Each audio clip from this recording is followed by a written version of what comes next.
As I turned onto Klinovia Street, more faceless pop was pouring out of the speakers of Europe Plus. My brain was already switching from work to home mode. As always, in 1847, 12 years of the same route had taught my body to relax as I approached our quiet cottage village in Krasnogorsk. My shoulders dropped, my jaw unclenched, the tension of the day melted away with each familiar turn. But today the street greeted me differently. Red and blue flashing lights cut through the twilight, turning the ideal lawns of my neighbors into the scenery of a crime drama. Patrol cars of the main directorate of the Ministry of Internal Affairs of the Moscow Region Police lined up along the side of the road, as if on parade.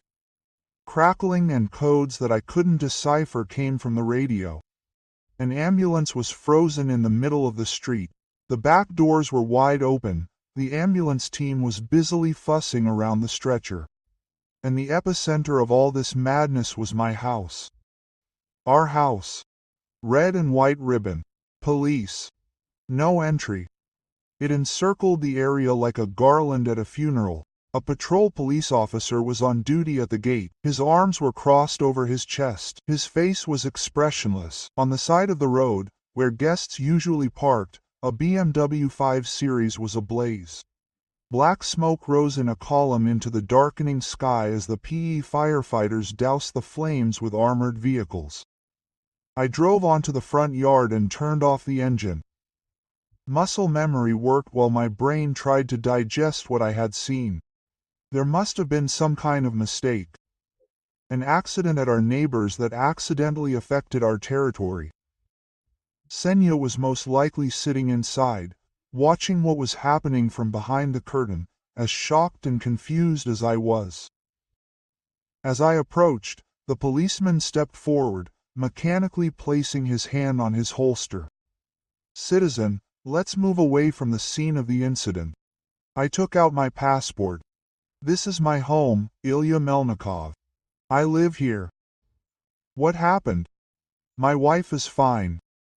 The policeman studied my passport longer than necessary, checking my face against the photograph twice. "She is inside, Citizen Melnikov. Investigator Safronova will want to talk to you." He led me under the tape. Out of the corner of my eye, I saw paramedics loading someone into an ambulance. The man was unconscious, his face was covered in blood, his expensive suit was torn and dirty. I had never seen him before in my life.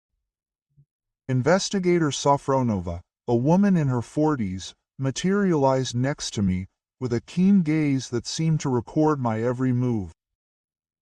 "Do you know this man, Citizen Melnikov?" "No, this is the first time I've seen him." "Who is he?" "What happened here?" She didn't answer directly. "Where were you this evening?" The question sounded surreal, as if I was being asked to prove my innocence of something I didn't even understand yet. At work, the logistics warehouse in Khimki was lying. He was in charge of the shift. He left at 18:30. As always, there is a scooter, cameras, witnesses. She wrote something in a notebook without looking up. "We will need this data. Your wife says that this man is your friend, who dropped by unexpectedly, says he was attacked near your house and his car was set on fire. I have an idea who might need this." The ground was slipping out from under my feet. Senya never mentioned my male friends whom I do not know. In 12 years of marriage, she has never had uninvited guests. She is too pedantic in matters of cleanliness, too committed to routine. I do not understand. Senya never invites friends without prior arrangement. She is very organized in social matters.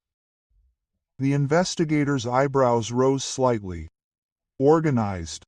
She likes to prepare, cook special dishes, thoroughly clean the house. If someone just dropped by, it would cause her stress. As I said it out loud, I realized how strange my words sounded, as if I were describing a stranger and not my own wife. And you have no idea who could have a grudge against you. Someone who would want to send you a message by attacking a guest in your home. The implication hit me like an icy shower. They think I did it. They think I came home, found some man in my house, beat him half to death, and set fire to the car. The absurdity of the situation would have been funny if it weren't for the completely serious expression on the investigator's face. Comrade investigator, I've been at work since 2 p.m. sharp. I'm in charge of a team of 8 people. Everyone will confirm this. I have notes in the scoot, camera footage, about 20 witnesses who saw me in the warehouse when it happened. She nodded, making more notes. Of course, we'll check everything, but you have to understand, this is a crime scene. We need to inspect the house and the surrounding area. Can I see my wife? For the first time, Safronova's expression softened slightly. She was very shaken, she said. She'd never seen anything like it before. I followed her inside, past more operatives taking photos and gathering evidence. Our living room had been transformed into a makeshift interview room. Notepads and tape recorders were scattered across Senya's antique coffee table. The air was thick with the smell of smoke from the burning car outside. Senya sat on the couch, wrapped in a government-issue blanket. Her makeup was smeared across her cheeks. Her hands were shaking as she held the cup of coffee. When she saw me, she started crying again. Ilya, God, it was so terrible. I sat down next to her and instinctively reached out to comfort her, but something in her expression made me stop. She was shaking, yes. But there was something else in her expression. Something very much like guilt. What happened, dear? Who was this man? She spoke quickly. Too quickly. I don't know. I mean, he's just a friend. I met him at the gym. David. Well, he came in to ask if we wanted to join his book club. Book club? In all the years I'd known her, Senya had never read anything longer than the title of a magazine. Investigator Safronova watched our conversation closely, noting body language, words, the way Senya avoided eye contact. I felt the weight of suspicion wrap around me. And the worst part was that I couldn't even blame them. If I were the investigator, I would have suspected my husband too. The firefighters have taken control of the situation, Safronova said. We'll have to seal off the scene for the night while the forensics team processes everything. Citizen Melnikov, you may remain in your home, but please note that for now you remain a witness and an investigation is being conducted. An investigation is being conducted.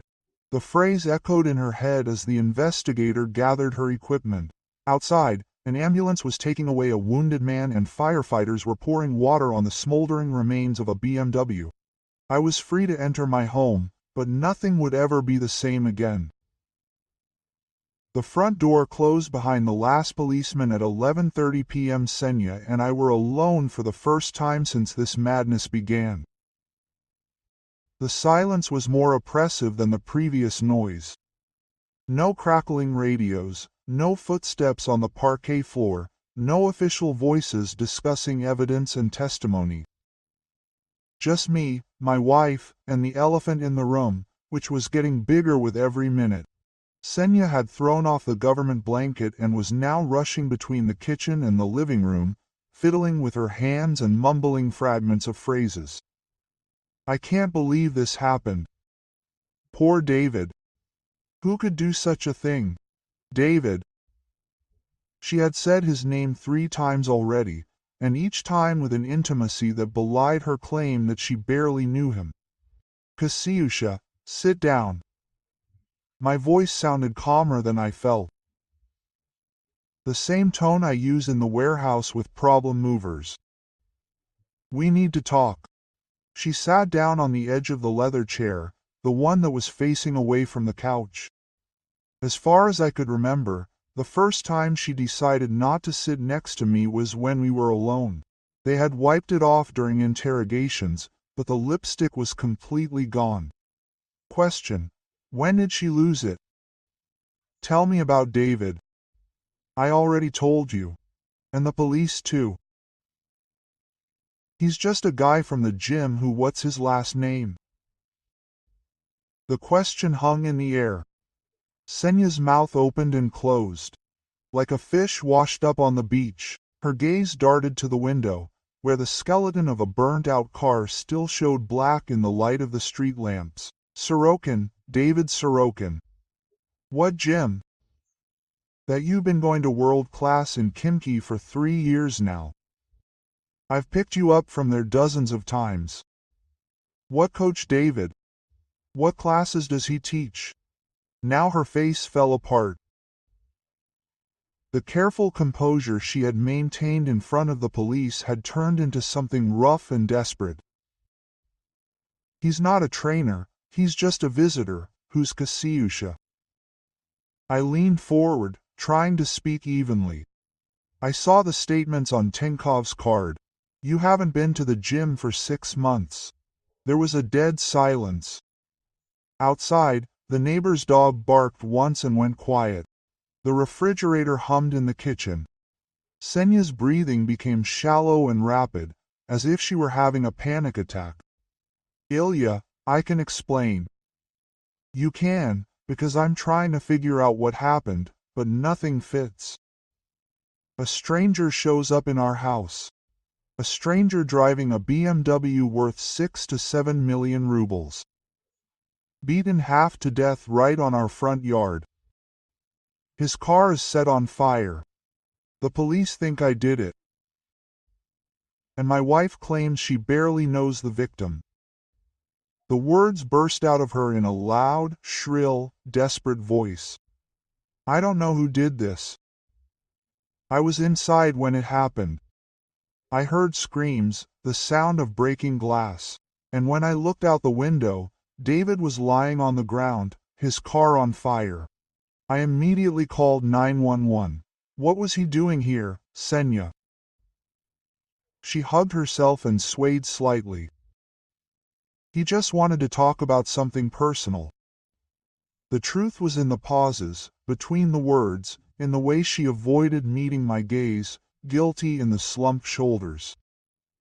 My wife, the woman I had shared a bed with for 12 years, who knew what kind of coffee I liked and which side of the sink I preferred to shave on, had become a stranger in our home.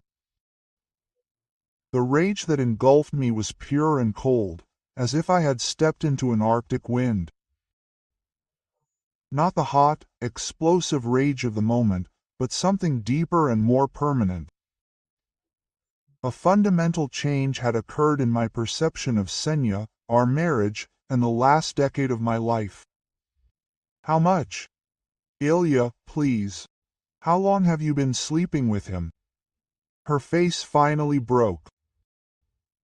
The tears started to flow as the last of the lies fell apart. 6 months, but that didn't mean anything. I was just lonely, and you worked so much, and he made me feel. Get out. I stood up. My movements were measured and controlled. Get out of my sight. Pack everything you need for the night. You'll sleep in the guest room. Ilya, we can sort this out. I made a mistake, but I love you. I choose you. David was just what, Senya? Just a mistake that made you lie to my face for 6 months. Just a mistake that brought the police to our home and made me a suspect in a serious crime. She reached for me, grabbing my sleeve. Please, darling, I'm sorry. I'm so sorry. I'll never see him again. I'll do anything to make it right. I looked at her hands. On my hand. The same hands that had touched another man in our house. The same hands that had taken off my wedding ring tonight and hastily put it back on before the police arrived. "I'll call Titova tomorrow," I said, referring to the lawyer who had drawn up our prenuptial agreement 12 years ago. "I'll demand that every clause be respected.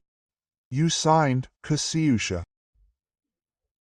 Did you agree that adultery would result in the loss of property rights?"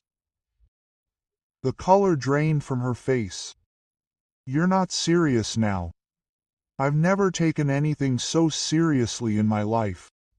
She stood there for a long time, swaying slightly, as if she were about to faint. Then, without another word, she went upstairs. I could hear her moving around our bedroom, opening drawers and closets, packing clothes into a suitcase. I stayed in the living room, looking at the charred remains of her lover's car. The police had covered them with a tarpaulin, but the uniform was unmistakable, a monument to a broken marriage. 20 minutes later, Senya came downstairs with a bag and a pillow, standing at the guest room door, looking at me with red, puffy eyes. I didn't want this to happen, but it did.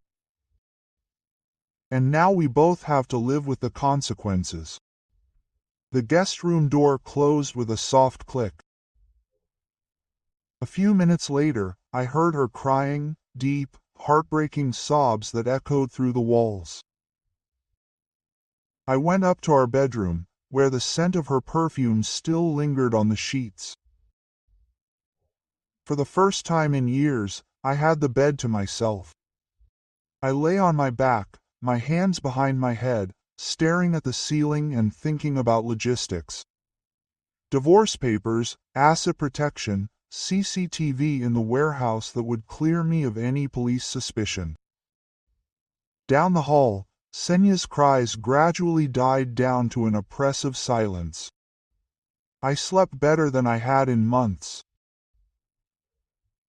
Natalia Denisovna Titova had the kind of office that inspired awe and made people honest. Cabinets with codes and commentaries from floor to ceiling, diplomas from prestigious universities, and a view of Moscow City that screamed success. She had been practicing family law for 25 years, and her reputation as an expert on inviolable prenuptial agreements was legendary in certain circles. She leafed through the folder she had taken out of the safe. "I remember the case. Your wife's lawyer tried 3 times to talk her out of signing." I sat opposite the massive mahogany desk, wearing my best suit, holding the folder with the documents. "She signed anyway, and now I need to ensure that it is enforced." Titova read aloud. Section 4. In the event of adultery, the guilty party loses all rights to the division of property acquired during the marriage. The house and land registered in the name of the spouse are recognized as his personal property. She looked at me over her glasses. "Do you have evidence?" I put the flash drive on the table. The interrogation report from Tuesday. My wife's confession to a 6-month relationship with the victim. Card statements, hotels, restaurants, gifts I never received. Titova connected the flash drive and spent a few minutes looking through the files, making notes. The police report was especially convincing. Senya's own words, given during the official interrogation. "This is classic cheating under the terms of your contract," she finally said. "But, Ilya, I need to ask, do you have anything to do with what happened to this man?" "I was at work from 2 p.m. until exactly 6:30 p.m. on Tuesday. Scoot, cameras, 8 witnesses. The police have already checked everything." "Good. Because if there is even the slightest hint of your involvement in the violence against your wife's lover, it will complicate the process." She leaned back in her chair, studying me. "Are you sure?" No attempt at reconciliation. The question seemed almost absurd. Natalia Denisovna, she lied to me for 6 months, brought another man to our house, to our bed, put me under suspicion by the police. What exactly should I come to terms with? Some consider cheating a mistake that can be forgiven. Some people are fools. Titova smiled grimly. Fair enough. I will file a lawsuit today through the Justice Department. According to the terms of the contract in the family code, after the divorce she loses the right to use the housing. The court usually gives 30 days to leave, but we can agree in writing. She is not entitled to alimony. There are no grounds under Article 89. She keeps her personal belongings, the car, everything. The rest remains with you. How long until the decision? A month and a half through the magistrate's court, if she does not object. Given the strength of the contract and the evidence of cheating, any lawyer will advise her not to drag it out. I left Titova's office feeling lighter than I had in years. The morning sun seemed brighter, the traffic jams more bearable, even the pop music in the elevator didn't irritate me. For the first time since Tuesday, I had a clear path forward. When I got home, Senya was waiting at the kitchen table with a cup of coffee and a feigned optimism on her face. She had carefully styled her hair, put on makeup, and put on a bright dress, the same one I had once called my favorite. The desperate attempt to return to normal life was almost pathetic. I had booked a table at Roman on Tverskaya for 7:30 p.m. I thought. We could talk, discuss how to fix everything. I put my briefcase on the counter and loosened my tie. Cancel, Ilya, please. I know you're angry, but we can work it out. I've already called the psychologist from Altera about family therapy. She has an opening next week. Senya, that's enough. The documents were in the briefcase, signed and ready to be submitted. But looking at her in that dress, desperately trying to save what she had destroyed, I felt something like pity. You need to call a lawyer today. Not tomorrow, not next week. Today. Her face went pale. What are you talking about? I'm filing for divorce. The papers will be in court tomorrow. The cup slipped from her hands and smashed on the tiles. Hot coffee spilled across the floor. She looked at the shards, as if she didn't understand how it had happened. Ilya, I don't believe it. I made one mistake. You've been making the same mistake every day for 6 months. She started crying again, but these weren't the heart-rending sobs she'd had on Tuesday. These were angry tears, desperate and manipulative. Okay, get a divorce, but you can't just throw me out with nothing. I gave you the best years of my life. You gave me 12 years of lies. And according to our prenuptial agreement, cheating means you get nothing. The transformation was instantaneous. The tears stopped. Her face went hard, and for a moment I saw who she really was underneath all that mask. You're a bastard. Did you plan this? I planned for the possibility that you would turn out to be exactly who you are. She stood up abruptly, her chair scraping on the floor. I will fight, I will challenge this. No judge will enforce this stupid agreement. Good luck. Titova thinks otherwise. The recognition of the name immediately struck her. Titova had a certain reputation in our village, and Senya knew perfectly well what it meant that I had used her services. I need time to think, Senya said, backing toward the stairs. It's all happening too fast. Think as long as you need to. You have 30 days to leave. Quote. She stopped at the foot of the stairs, clutching the railing.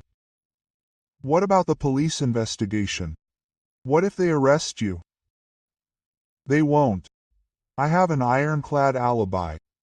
What if I tell them?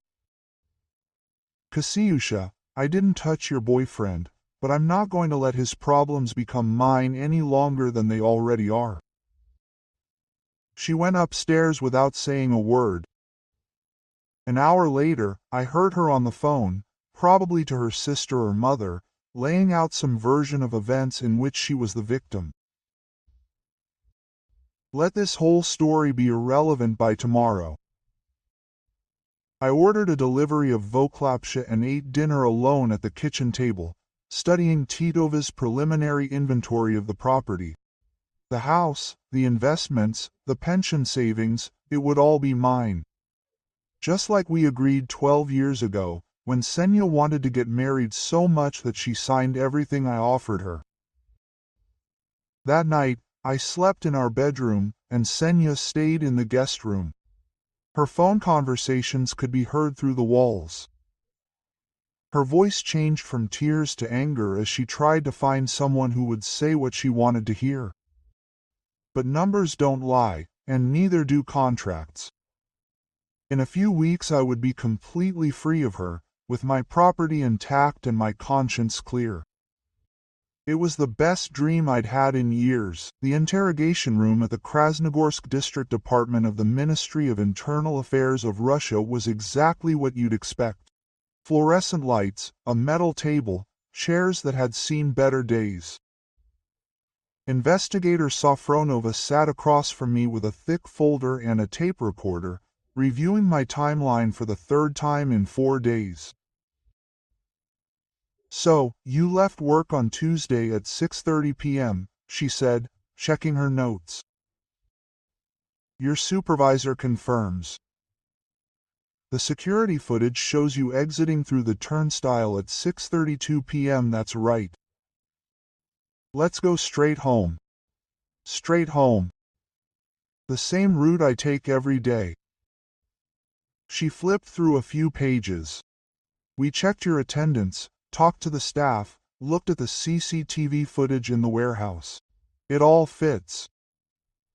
I kept the same calm expression I had from the beginning. I hope this helps clarify the situation. It does. We are no longer considering you as a person being investigated for the attack on Mr. Sorokin. Oh, I see. A burden I didn't even feel has been lifted. Good to hear. We have leads. Who really did it? Investigator Safronova closed the folder and turned off the recorder.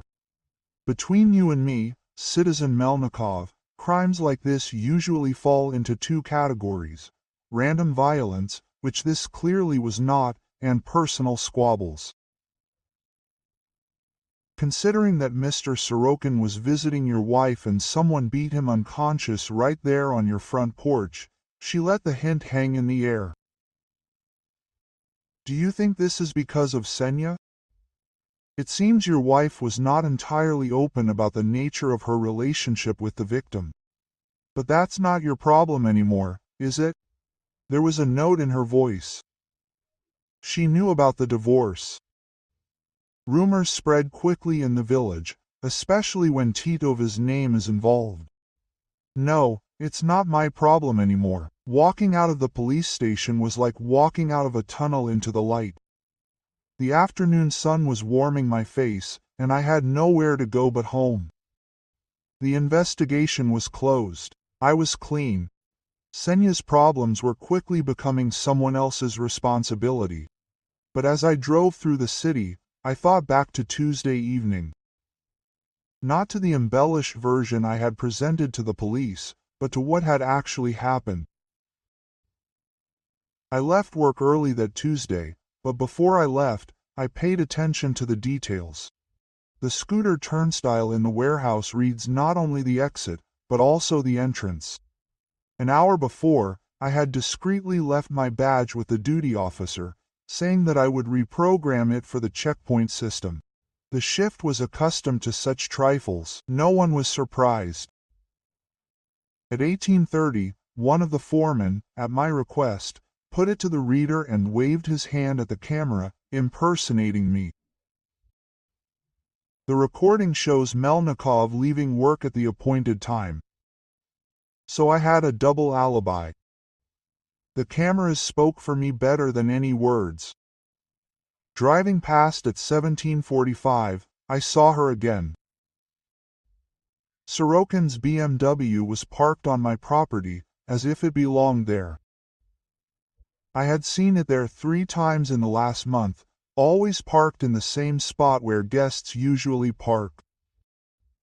I parked 4 blocks away and walked back, entering through the basement entrance. It was quiet out of habit. The sounds from above confirmed the suspicions I had been harboring for weeks. Senya's laughter was sincere and intimate, the likes of which I had not heard in years. The voice of a man I had never met, speaking to my wife with easy familiarity. I waited in the basement, listening to them move around my house, sit on my furniture, probably drink from my bar. The rage built slowly, methodically, like pressure in a boiler. Watching through the basement window as Sorokin finally left around 181 minutes, confident and relaxed, checking his phone on the way to his car. A handsome man in an expensive suit, with the demeanor of a man who had never faced real consequences. Following him outside, the aluminum bat from the trunk fit perfectly in his hands. The balaclava, snatched from a box of winter gear, pulled over his face. Sorokin's surprise turned to fear as he realized what was happening. The first blow landed on his ribs, the second on his shoulder. Systematic, methodical blows followed, each calculated to inflict maximum pain without causing serious injury. The satisfaction of seeing his body collapse on my property, finally learning that actions have consequences. Gas from a lawnmower can. Matches from an emergency kit. The leather interior of the BMW caught fire with astonishing speed. Take off the balaclava and gloves, wash my hands in the basement sink, change clothes, hide the evidence in the workshop. Then drive around the block and get home at exactly 6:47 p.m. to find the scene of the crime. My award-winning performance of confusion and anxiety when the police arrived. The memory made me smile as I pulled into the driveway. The charred island of Sorokin's car had long since been driven away, leaving only a black stain on the asphalt. Senya's car was gone too, probably at her sister's, where she had stayed after receiving the divorce papers. The house felt different inside. Cleaner, quieter. Like it had belonged to me from the start, and wasn't just a shared space where I was being tolerated. I poured myself 2 fingers of bourbon and sat down in the leather chair that Senya always complained about. Through the living room window, I could see Tamara Petrovna. My neighbor was pottering around in the garden, clearly hoping to catch another round of local news. Let her watch. The police investigation was closed. My marriage was falling apart on my terms, and Sorokin would have to spend months learning to walk without limping. The bourbon tasted like victory. The phone vibrated. A message from Senya. Please call. We need to talk about home. I deleted the message without answering. We had talked enough. Now it was time for her to find out what the rest of her life would be like. The sun was setting, painting the sky orange-red. In a few hours, I would go to bed in my own house, in my own bed, not listening to Senya's breathing or adjusting to her need to keep the room at exactly 20 degrees. Tomorrow I would wake up a bachelor with no obligations except to myself. It would be a very good life.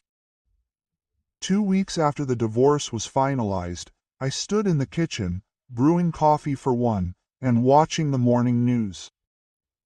The forecast promised another fine day, perfect for a game of pool I had planned with Mikhail, a co-worker from the warehouse.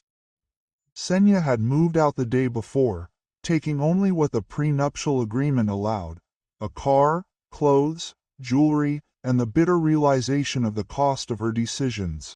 Without her, the house seemed enormous, but in the best way, as if it had straightened its shoulders after years of cramped quarters. The local news had featured a story about Sorokin's recovery. He had been discharged from the hospital with a cast and several pins in his ribs. Months of physical therapy lay ahead. The police had officially suspended the case for failure to identify the person, citing a lack of evidence. The reporter suggested it was a random act of violence, perhaps a botched robbery. I smiled into my coffee cup. Mikhail picked me up at 9 o'clock and we spent the morning in the pool room, where I had maintained a membership throughout the marriage, despite Senya's complaints about the expense. She had always thought it was a whim, but now I realized it was an important investment in my social life after the divorce. During the second game, Mikhail remarked, "It's like you've changed. Have you become lighter, or something? You've thrown off 12 years of burdens. Do you regret anything?" I considered the question, bracing myself for the blow, about the divorce. Not a drop, about having waited so long. A lot. The ball flew straight and true into the pocket. Everything in my life now felt just as precise, controlled, intentional, mine. We had lunch in the clubhouse, where several acquaintances stopped at our table to offer condolences on the marriage and congratulate us on our freedom.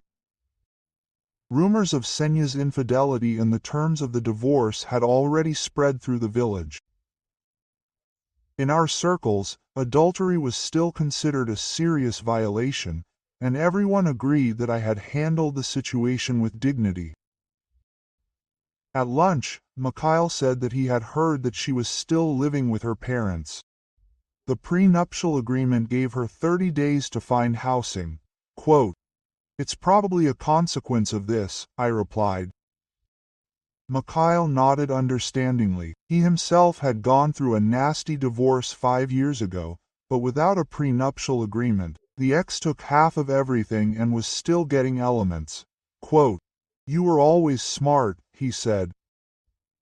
That day, I returned home to a house that was completely mine. No compromises on furniture arrangement, no arguments about the temperature, no need to adjust to someone else's schedule. I could eat what I wanted, watch what I wanted, go to bed when I wanted. Freedom was intoxicating. Word reached us from mutual friends that Senya was having a hard time living with her parents at 34. Having to build a life from scratch, without a financial cushion, with a reputation tarnished by betrayal. Some of our former mutual friends sympathized with her, but most sided with me when the story came out. Sorokin, according to the same rumors, ended the relationship immediately after being discharged. Apparently, the reality of being beaten half to death cooled his ardor for relationships with married women. I did not feel guilty. Senya made her choice. Sorokin his. I just made sure that the choice had appropriate consequences. That evening, I cooked myself the perfect dinner. Medium rare steak. How I love wine from a bottle that Senya always called too expensive for weekdays. Dessert, which I had to share. I ate slowly, savoring each bite and the surrounding silence. As I was clearing the table, the phone rang. Senya's number. I let it go to voicemail. Whatever she had to say, I was not interested. Voice message. 3 minutes of tears and whining. A plea for another chance. A promise that she had learned her lesson. A plea to reconsider the divorce terms. I deleted her before she finished. At 10 o'clock, I went up to the bedroom. Not ours, but mine. The king-size bed spread out before me like an ocean of possibilities. I could sleep diagonally, spread out like a star, or pile all the pillows on one side. Instead, I lay on my back in the middle, hands behind my head, and stared at the ceiling. The house was silent, except for the slight creaking of the wood and the distant hum of the refrigerator. No crying from the guest room, no passive aggression, no feigning sleep when Senya wanted to discuss our relationship. Just peace. I thought about Sorokin, who was probably lying in his bed right now with a throbbing pain, wondering who beat him up and why. I thought of Senya, crying into her baby pillow while her parents whispered about what a disappointment she had become. I thought of the life I would build next.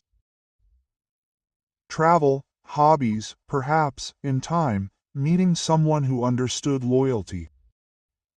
The future stretched out before me like an open road. Outside the window, the village was settling into the rhythm of the night. Dogs were being walked, lights were coming on porches, families were going to bed.